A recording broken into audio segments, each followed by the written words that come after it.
Thank you, Mr. Chairman. Chairman Ross, Chairman Costa, thank you for holding the informational hearing. Chairman Holden, Congressman Holden, thank you for bringing the team here today. A couple of questions, and actually I got to give credit to my colleague, Representative Petri. I almost called you Chairman Petri. You're right behind me. He and I have had this topic for the 13 years we've been here. How many warehouses do we currently lease in New York when the stuff's offloaded off the ships and stored there before it comes down to our 3 distribution points? The only properties we do business with, and they're done by contract, we don't lease anywhere, are the 3 DCs that I mentioned. We lease nothing out of state. We have, for example, Hildebrand. I mentioned that was our international consolidator bringing product from Europe. They're based in New York City, but they have operations around the world. We pay on throughput fees per those contracts. So the cases they move is how they bill us. We have 0 leases outside the state of Pennsylvania. So the question we're trying to get at is if it comes off the ship in a container in New York and it's shipped directly down to one of our 3 centers, or Hildebrand holds it somewhere and then it's shipped down to one of our 3 centers. Yeah, what happens? The second part is true. What happens is when the container comes off the ship and is offloaded at the port, in Hildebrand's case, they'll actually bring it into a warehouse they operate, consolidate product to bring truckloads to our 3 warehouses. All right, so politically, we're not renting them, but they're still being stored in New York somewhere. My point is, we tried 13 years ago to look at unloading all the ships that we purchase product from in Philadelphia. And the argument was at the time that the Delaware wasn't deep enough, it couldn't handle the ships. We know we're dredging the Delaware now. I'd like to know an analysis of whether the cost to unload our ships in Philadelphia is competitive with New York. The cost to store them in somebody's warehouse in New York would be competitive to storing them in somebody's warehouse in Pennsylvania. The point I'm trying to drive at is it's Pennsylvania liquor should be coming into a Pennsylvania port and stored in a Pennsylvania warehouse prior to coming to the LCB's warehouse. If that analysis has been done and you could give that to us and it's still substantially cheaper than do it in New York, I think I accept that. Well, we agree, and we would like everything to be unloaded in Philadelphia. Unfortunately, bailment is a restriction to that. Maybe you can elaborate on that, John? Well, remember the change of ownership that I showed you. Prior to bailment, we controlled the freight coming from anywhere. In other words, we were paying the trucking. When bailment occurred, the transportation cost inbound switched to the supplier. So they went from what was called an FOB origin price, in other words, it was priced based off wherever it was coming from, to an FOB delivered price, which is now the freight is built into their freight cost or into their product price. So we lost visibility when that change occurred to where the freight's coming in. A lot of the merchandise that we still control does come through Philadelphia and Chester ports, but the stuff that the majority of the product, which is what was the bailment product, we have lost visibility to what ports they're coming through. We don't know. So we would need a legislative change to do something on that to require if it's coming to Pennsylvania, it comes in through that port. We would have to do an analysis. Representative, when I was chairman 2 years ago, I spent a lot of time in the Philadelphia port area, being a Philadelphia native, and spent a lot of time with the Port Authority talking to them about how we could move product through to Philadelphia. Back then, as you know, the dredging was taking place to increase the depth of the port to bring more product in. The difficulty that we ran into, besides bailment, was the cost of bringing it up to Delaware past Wilmington. That the fact that a lot of the container ships were not coming up that distance because of the extra cost of going up there, as well as the extra cost of waiting to be unloaded until the Philadelphia Port Authority increased its ability to unload quicker. So they were not ready to do that. The other issue we had was a lot of ports are coming in through the west, San Diego and whatnot, from Chile or some of the other locations, because they would then go into San Diego, which has a deep water port, and truck across the country. I, for one, would really push to try to get more through the Philadelphia port, but you'll find out we'd have to do some analysis as the cost of it, because they were saying the cost would increase to a point where it would make the liquor prohibitive to the consumer. And I appreciate that. If you could kind of work on an analysis, update the analysis. I mean, if that's true, then I'm not from Philadelphia, but I'm pro-Pennsylvania jobs. then I would be talking to the Philadelphia delegation that they should be talking to the Port Authority and figuring out how we cannot be competitive with New York. I mean, that just seems hard to believe that New York's cheaper than Philadelphia. But I appreciate your analysis. The next question I have is, I'm from Hershey. We have a state store and a grocery store in Hershey. Been there for, I bet, greater than 20 or 25 years. It came in as a Fox's. It's now a Carnes. It's under the same roof. There's a separate entrance and exit way.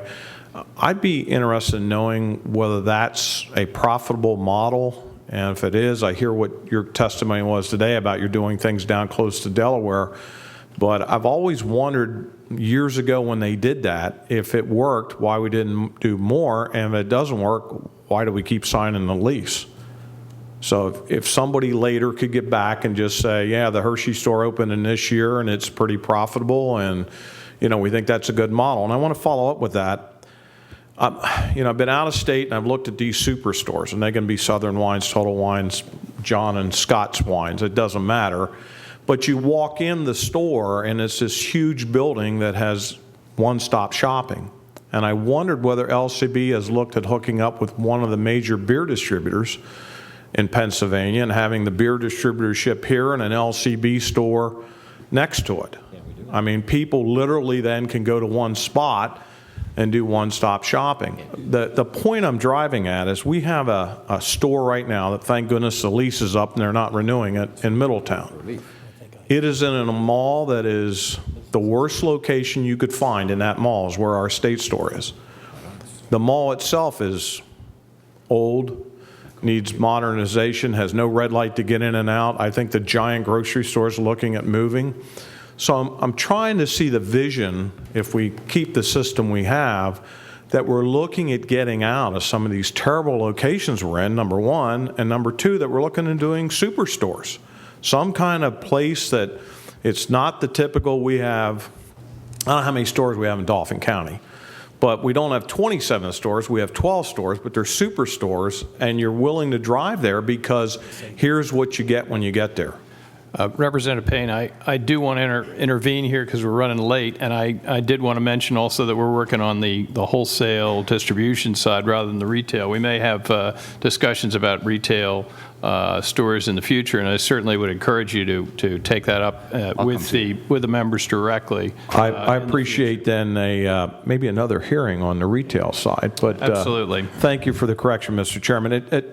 Mr. Chairman, if you can get back to me separately, that'll be fine. I'll come see you, right. Mr. Chairman, I'm sorry I went off topic there a little bit. One last question on the other side of the coin, and that's the flex pricing. I mean, we looked at the 30 plus 1. Is that a 31% markup? I always thought it was 30, but I saw the 30 plus 1 today. It's a multiplier effect, as the poster shows you here and what we put on the slide. It's the purchase price times 1% times 30, so it's slightly over 31% net All right, effect. here's my point. I'll make it brief. 30 or 31 or whatever the percent is on a cost to you of a $3, $4 for a bottle of wine purchase, $2, whatever it is one number. That 30% on a bottle of wine that costs you $50, $40, $60 is another number. And I know we can't pass along some of those costs in the higher end wines, so I'm wondering if we've ever looked at a flex pricing scale so that the lower price wine could have more flexibility than some of your higher products. And I only bring that up on that side, Mr. Chairman, because I know my father used to run the merchandise stuff for Hershey Park, and if we all knew what a baseball cap really cost, we'd be amazed. Thank you, Mr. Chairman. Thank you, Mr. Chairman. Actually, Representative Sonny had the question, had to leave, so I'm asking one for him.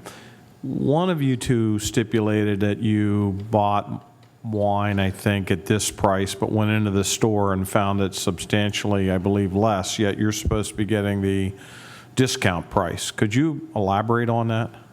And is that accurate? I mean, if that's true, then are you now driving to the store and buying the 20 bottles or 30 bottles instead of getting the discount? Yeah, that'll happen a good amount. So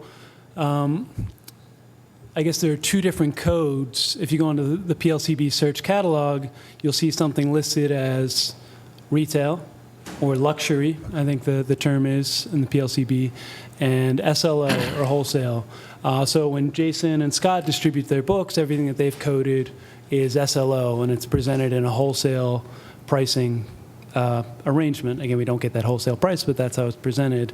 The PLCB goes through the process of making larger buys throughout the year, sometimes directly from wineries, sometimes from larger wholesalers, Southern Wine and Spirits, Capital. Some companies have brought in some great wines into Pennsylvania, but also have a much larger footprint in terms of distribution in PA versus smaller guys like Jason and Scott. And so the PLCB can go to those companies and say, we'll take 1,000 cases. They can go to a winery and say, we'll take everything from this vintage that you can give us. And the winery might be in a position to say, it wasn't the best vintage for us, let us give it to you at a discounted rate because you're buying so much of it. And to be fair to the PLCB, it does seem like they turn those savings back to the retail consumer a better part of the time, but it doesn't negate the fact that it's still in a price book somewhere in one of those wholesalers' catalogs for, again, $8.99 if it's that Rex Goliath Zinfandel, but the state was able to buy so much of it and sell it for $6.49 to a retail consumer. And so again, if you think about it, I could spend $1 million a year in purchases with the PLCB and have less purchasing power than somebody who spends $100 a year and can walk in off the street and buy that same wine for cheaper. Okay, thank you. Mr. Chairman, I had two now that I'm done with supporting my colleague. On the wholesale side, and I'm relating to my days in a private candy location or even cars. I know if you're the largest dealer, you get a discount. And it's different than another location that doesn't quite sell as many. So what I'm looking at is, are you able to get the discount, or do you co-op an area to buy to get a better discount, or how's that work for, you're all on your own and you all get the same discount? I mean, if I'm selling 1 million bottles of wine, I should be getting a better deal than the person selling 10 bottles of wine. Help me out. Jason, maybe you could talk about just pricing structure in New Jersey where, we can buy 10 cases, 15 cases, 25 cases, and get a much better deal on it. Again, we can't do that here. Yes, that's correct. So when I mentioned in my speech, there's one price. So we set the price, and then no matter if you're buying one bottle or 100 cases, the restaurants are paying the same exact price for that wine no matter what. So yes, there's no way for any restaurant to get any sort of advantage by buying more. There's no incentive whatsoever. And I think the other interesting point too that Steve made about the listed in the shelf versus SLO wines is technically that's not even allowed to happen. So when a wine is registered in the state, it's supposed to be at one price and through one channel. Either it's listed, or it's luxury, or it's SLO. The fact that there even exists an SLO code for a wine that is also listed is just demonstrating the inefficiencies of the PLCB to sufficiently track these products, and that's why there are these discrepancies in pricing going on.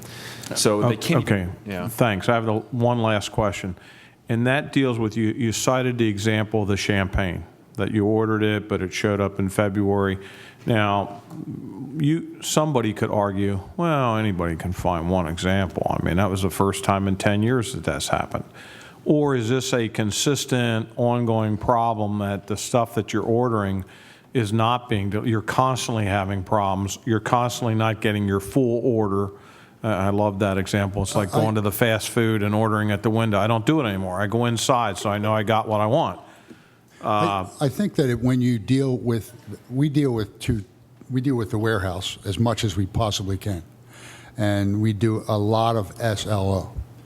I think that the warehouses, or at least the Lancaster warehouse, is much, much more efficient than if we go to across town to pick up something that's a specialty item, and they don't even, when they see a licensee come in, they turn around, they walk away. They don't even want to deal with you. So I think there's more mistakes made at that type of location than there is at a warehouse. Going back to the 10% discount, that's it. You get a dime on a dollar, and then they slap you with 6% sales tax. So you're ended up with 4 cents. It's pretty embarrassing. And I'm going to finish up too about what he said about the pricing. This happens to us frequently, to our restaurant frequently. So much so that my daughter looks for that. Even on items that are listed that we're purchasing, maybe we're having a nice wine dinner. We do one every 45 days. She'll return items because there might be a 20, 25% difference in pricing. It's a quarter. We're getting 10 cents here and we're getting a quarter here. So every nickel and dime in our industry means something to us. So there is that factor out there, and it's so prevalent that she actually watches for this all the time. Thank you. Thank you, Mr. Chairman.